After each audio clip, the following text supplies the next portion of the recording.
Physique XXI présente un exercice auto-validé illustrant les étapes de résolution de la méthode de l'intégrale appliquée au calcul du champ électrique en un point vis-à-vis du centre d'une tige uniformément chargée.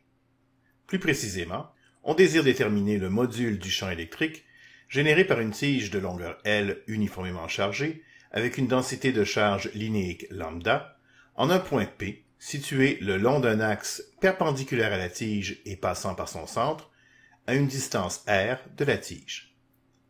Ici, la méthode de l'intégrale consiste à écrire une expression pour le champ électrique généré par un élément infinitésimal quelconque de la tige, de charge dq et de longueur dx, et à intégrer cette expression pour obtenir le champ total généré par la tige.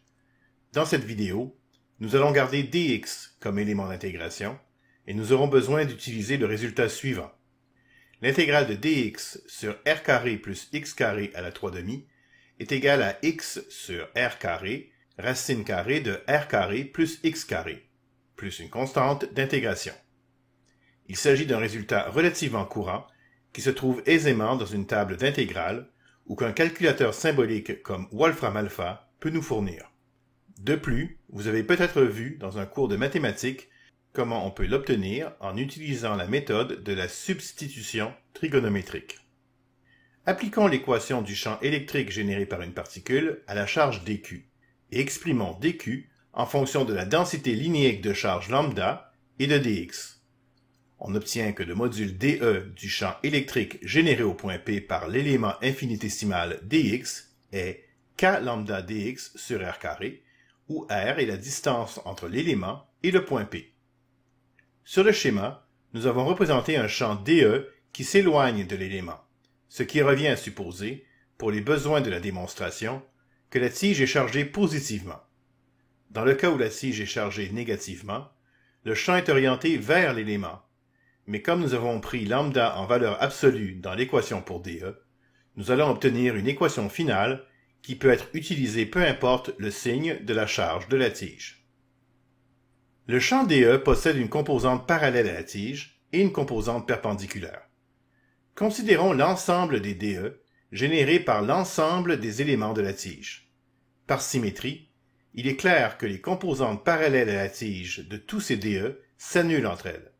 Plus précisément, la composante parallèle à la tige du dE généré par un élément donné est annulée par la composante parallèle du dE généré par l'élément situé à égale distance de l'autre côté du centre de la tige.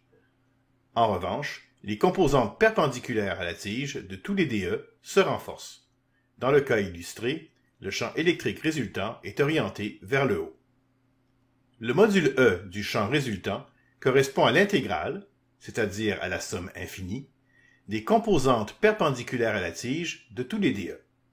Si on appelle alpha l'angle entre le vecteur dE et la perpendiculaire à la tige, la composante dE perpendiculaire est égale à dE cos alpha, puisqu'il s'agit de la composante adjacente à l'angle. Remplaçons dE par k lambda dx sur r carré et mettons les constantes k et lambda en évidence en avant de l'intégrale. On doit garder cos alpha et r carré dans l'intégrale, car les valeurs d'alpha et de petit r ne sont pas constantes. Elles varient d'un élément à l'autre de la tige. L'élément infinitésimal dx dans l'intégrale indique que x est la variable d'intégration. Sur le schéma, on a défini dx, mais pas encore x. Pour ce faire, il faut décider où placer le point x égale 0.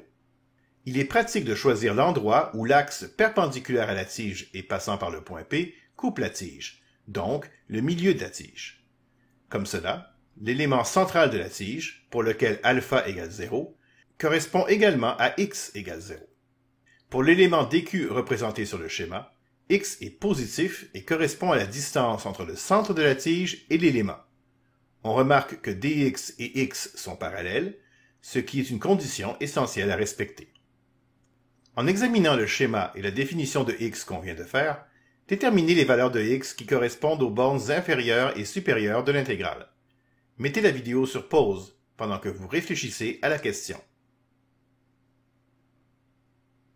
Pour l'élément dx à l'extrémité gauche de la tige, x vaut moins L sur 2.